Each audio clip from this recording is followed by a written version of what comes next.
124조 달러, 우리 돈 약 16경 원이 미국에서 움직입니다. 16경 원 감이 안 오시죠? 한국의 1년 GDP가 대략 1조 7천억 달러 정도 됩니다. 2025년 기준으로 약 2,500조 원 정도예요. 그런데 16경 원이면 한국이 70년 동안 벌어들이는 돈과 맞먹는 금액이 미국에서 세대 간에 이동을 하는 겁니다. 근데 그건 미국 이야기인데 나랑 무슨 상관이야? 이렇게 생각하신 분 오늘 영상 끝까지 보시면 생각이 완전히 바뀔 겁니다. 왜냐하면 이 돈의 흐름이 결국 여러분의 주식 계좌, 여러분의 연금, 여러분이 매달 넣는 적금의 가치까지 전부 바꿔놓을 거거든요. 자, 그럼 시작하겠습니다. 2025년 트럼프 대통령이 서명한 법안 하나가 미국 전체를 뒤흔들었습니다. 이름부터 거창하죠? One Big Beautiful Bill. 직역하면 하나의 크고 아름다운 법안인데 이름만 보면 무슨 동화책 제목 같지만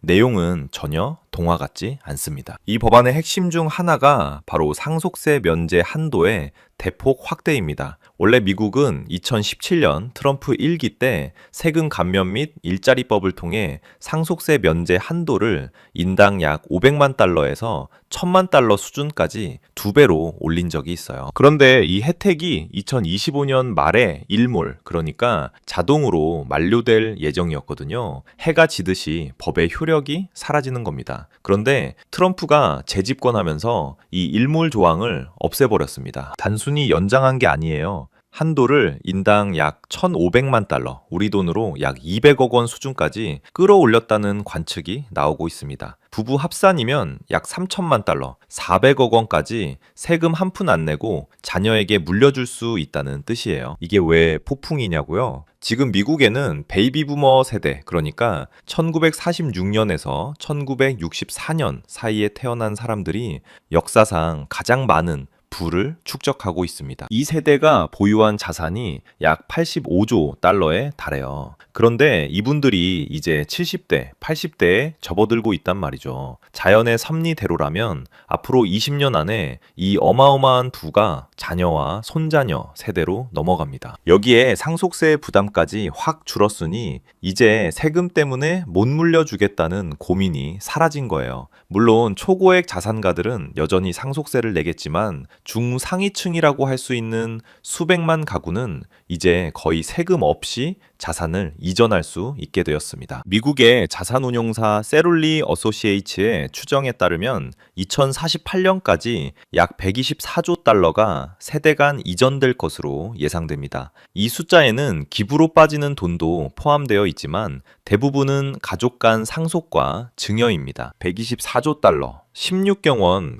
이 돈이 지금 미국이라는 파이프라인을 타고 젊은 세대의 은행 계좌로 흘러 들어가기 시작했습니다. 아, 미국 부자들 이야기구나. 나는 한국에서 월급 받는 사람인데 이게 나랑 무슨 상관이지? 비유를 하나 들어볼게요. 거대한 강이 있다고 상상해 보세요. 상류에서 댐이 터졌습니다. 어마어마한 물이 쏟아져 내려옵니다. 이 물이 흘러가는 길목에 논밭이 있으면 어떻게 될까요? 물을 잘 대면 풍년이 되고 대비를 안 하면 홍수에 쓸려갑니다. 미국의 124조 달러가 바로 그 댐에서 터진 물이에요. 그리고 그 물이 흘러가는 길목에는 글로벌 주식시장, 부동산 시장, 가상자산 시장, 소비재 시장이 있습니다. 한국 주식시장도 그 길목 중 하나이긴 하지만 솔직하게 말씀드리면 주요 경유지는 아닙니다. 왜냐? 상속을 받는 미국의 밀레니얼과 Z세대가 돈을 넣을 곳을 생각해 보세요. 그들이 나 삼성전자 사야지 이럴 확률은 극히 낮거든요. 그들은 자기가 매일 쓰는 아이폰을 만드는 애플, 매일 검색하는 구글, 매일 주문하는 아마존, 그리고 요즘 모든 AI의 심장 역할을 하는 엔비디아에 돈을 넣을 겁니다. 자, 여기서 중요한 연결고리가 생깁니다. 미국의 젊은 세대에게 124조 달러가 흘러 들어간다. 그 돈이 미국 주식시장으로 향한다. 미국 주식시장이 올라간다. 그러면 미국 주식에 투자해둔 한국인도 같이 수혜를 본다. 반대로 미국 시장의 돈줄이 빵빵해지면서 상대적으로 신흥국 시장, 특히 한국 시장으로 들어오는 자금은 줄어들 수 있다. 결국 이 이야기의 핵심은 이겁니다. 미국 부자 노인들의 돈이 손자들에게 넘어갈 때 그들은 그 돈으로 무엇을 살까? 그리고 우리는 그 흐름 속에서 어디에 서 있어야 할까? 이게 바로 한국인인 우리가 이 뉴스를 남의 나라 이야기로 흘려보내면 안 되는 이유입니다. 자, 이제 그 돈을 받는 사람들의 심리를 한번 들여다보겠습니다. 여러분, 혹시 이런 경험 있으세요? 한 달 동안 야근하며 번 월급은 아끼고 또 아낍니다. 커피 한 잔도 고민하고 10,000원짜리 점심도 사치처럼 느껴지죠. 그런데 연말에 갑자기 성과급이 들어오면 또는 주식이 갑자기 올라서 평가이익이 확 늘어나면 한 번쯤은 괜찮겠지 하면서 쓸 생각부터 합니다. 이걸 경제학에서는 하우스머니 이펙트, 쉽게 말하면 꽁돈 효과라고 부릅니다. 카지노에서 따온 돈은 내 돈이 아닌 것 같아서 쉽게 베팅한다는 데서 유래한 용어예요. 상속받은 돈이 딱 이겁니다. 내가 새벽에 일어나서 야근하며 상사한테 깨지며 번 돈이 아니거든요. 할아버지가, 아버지가 평생 모아놓은 돈이 어느 날 갑자기 내 통장에 꽂히는 겁니다. 물론 슬픈 이유로 받게 되는 경우가 대부분이지만 그 돈에 대한 심리적 무게감은 내가 직접 번 돈과는 완전히 다릅니다. 실제로 미국의 금융연구에 따르면 상속받은 자산의 상당 부분이 수령 후 2년 이내에 소비되거나 재투자된다고 합니다. 그냥 은행에 넣어두고 묵히는 사람은 생각보다 적어요. 그러면 이 돈이 어디로 가느냐?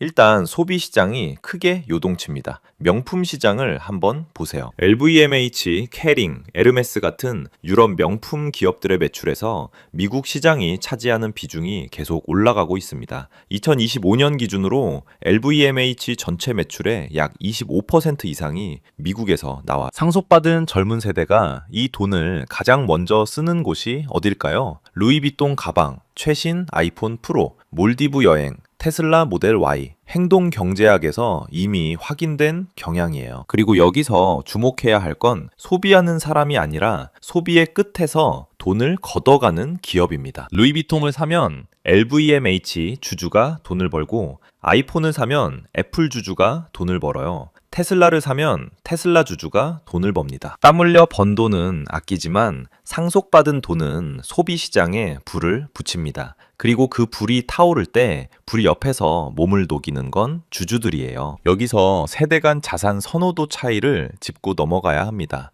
정말 중요한 포인트거든요. 베이비 부머 세대, 지금 60대 후반에서 80대 초반인 분들은 집, 땅, 채권, 정기예금을 좋아했습니다. 만져지고 눈에 보이고 안정적인 것들이죠. 실제로 44살 이상 부유층에게 가장 큰 성장 기회가 있는 자산을 물으면 1위가 미국 주식 41%, 2위가 부동산 32%예요. 그런데 손잡버린 밀레니얼과 G세대는 완전히 다릅니다. 뱅크 오브 아메리카가 2024년에 발표한 부유층 설문을 보면 21세에서 43살 젊은 부유층이 꼽은 성장 기회 1위는 부동산 투자 31%, 2위 가상자산 28%, 3위 사모펀드 26%였습니다. 놀라운 건 미국 주식이 겨우 14%로 최하위권이었다는 거예요. 72%가 주식과 채권만으로는 초과 수익을 낼 수 없다고 답했습니다. 부모 세대가 가장 믿었던 자산을 손자 세대는 부족하다고 보는 겁니다. 왜 그럴까요? 밀레니얼이 사회에 첫 발을 내딛던 시기가 2008년 금융위기예요. 집이 최고다라던 그 집값이 반토막 나는 걸 봤습니다. 반면에 아이폰이 나오고 비트코인이 0원에서 몇 천만 원까지 오르는 걸 직접 체험했죠. 이 세대에게 100만 달러짜리 집을 상속받았다고 하면 첫 반응이 뭘까요? 세금 얼마야? 관리비 얼마야? 미국은 평균적으로 부동산 가치의 약 1%를 매년 재산세로 냅니다. 100만 달러짜리 집이면 한 달에 약 100만 원이 재산세로만 나가요. 보험료, 유지보수비, 관리비까지 더하면 매달 200만 원에서 250만 원입니다. 그러니 이렇게 생각하죠. 이 집 팔아서 S&P 500에 넣으면 연평균 10% 기대할 수 있잖아. 엔비디아 사면 더 오를 수도 있고 비트코인에 일부 넣으면 한 방도 있고. 실제로 2025년 갤럽 조사에서 미국 성인의 주식 보유 비율이 62%로 금융위기 이후 최고치를 기록했어요. 특히 G세대는 평균 19살에 투자를 시작합니다. 베이비 부머가 35살에 시작한 것과 비교하면 16년이나 빠릅니다. 가상자산도 마찬가지예요. 비트코인은 2024년 12월에 처음 10만 달러를 돌파했고 2025년 10월에는 12만 5천 달러까지 오르며 사상 최고가를 찍었습니다. 2024년 초 비트코인 현물 ETF가 승인되면서 개인들의 접근성이 폭발적으로 높아진 영향이 큽니다. 결론은 이겁니다. 상속된 부동산은 팔리고 채권은 해지됩니다. 그 돈은 가상자산과 사모펀드와 새로운 대안투자로 흘러갑니다. 이 흐름을 읽느냐 못 읽느냐가 향후 20년간 여러분의 자산에 엄청난 차이를 만들어낼 겁니다. 자, 여기서 구조적인 이야기를 하나 더 짚겠습니다. 124조 달러가 세대 간 이동한다는 건 시장에 엄청난 유동성이 지속적으로 풀린다는 뜻이에요. 상속받은 사람들이 소비하고 투자하면 돈이 도는 속도가 빨라집니다. 경제학 용어로 화폐 유통 속도가 올라가는 거죠. 돈이 많이 풀리면 뭐가 생기죠? 인플레이션, 물가가 올라갑니다. 인플레이션이 무서운 이유는 모든 사람에게 평등하게 작용하지 않기 때문이에요. 물가가 5% 오르면 연봉 5천만 원 받는 직장인은 250만 원어치 구매력을 잃습니다. 월급은 그대로인데 모든 게 오르니까요. 그런데 1억 원어치 주식을 가진 투자자는요, 물가가 오르면 기업 매출도 올라가고 주가도 따라 오르는 경향이 있어요.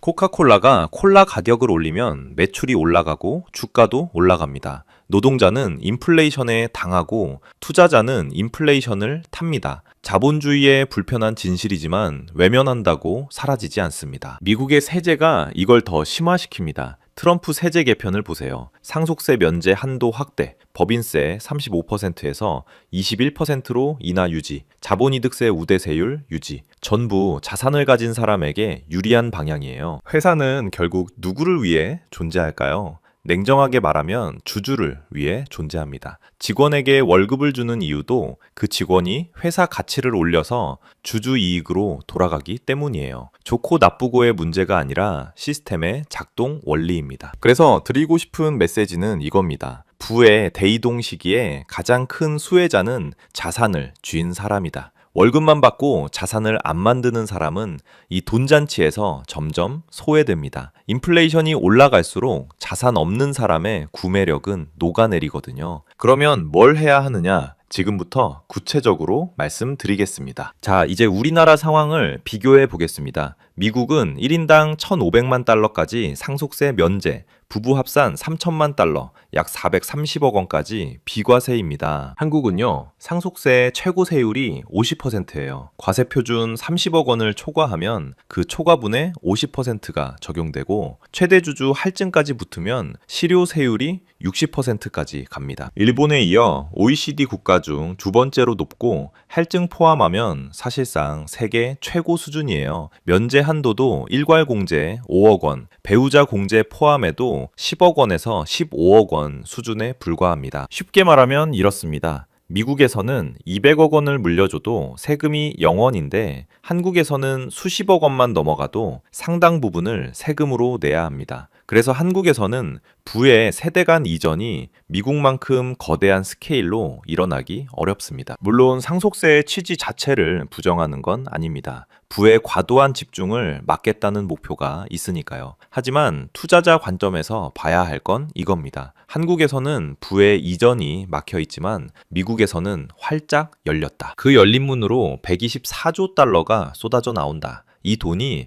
미국 주식시장으로, 소비시장으로, 기술기업으로 흘러들어갑니다. 우리가 미국 시민이 아니라서 상속은 못 받아요. 하지만 그 돈이 흘러들어갈 시장에 미리 우리 돈을 넣어둘 수는 있습니다. 가장 쉬운 방법은 미국 시장 전체를 추종하는 ETF 투자입니다. VTI는 미국 주식시장 전체, 대형주부터 소형주까지 약 3,700개 종목을 한 바구니에 담은 ETF예요. 운용 보수가 0.03%, 만원 투자하면 수수료 3원입니다. SPY는 S&P 500을 추종하는 세계에서 가장 유명한 ETF로 운용 자산이 5천억 달러를 넘는 초대형 펀드예요. 좀 더 공격적인 성향이라면 QQQ가 있습니다. 나스닥 100을 추종하고 애플, 엔비디아, 아마존 같은 기술주 위주로 구성되어 있어요. 한국의 상속세가 무섭다면 미국의 상속세 혜택으로 돈이 넘쳐날 시장에 미리 내 깃발을 꽂아두는 것. 이게 한국인이 할 수 있는 가장 현실적인 전략입니다. 상속 못 받아도 상속의 수혜를 간접적으로 누릴 수 있는 겁니다. 알겠어요. 미국 ETF 사라는 거죠?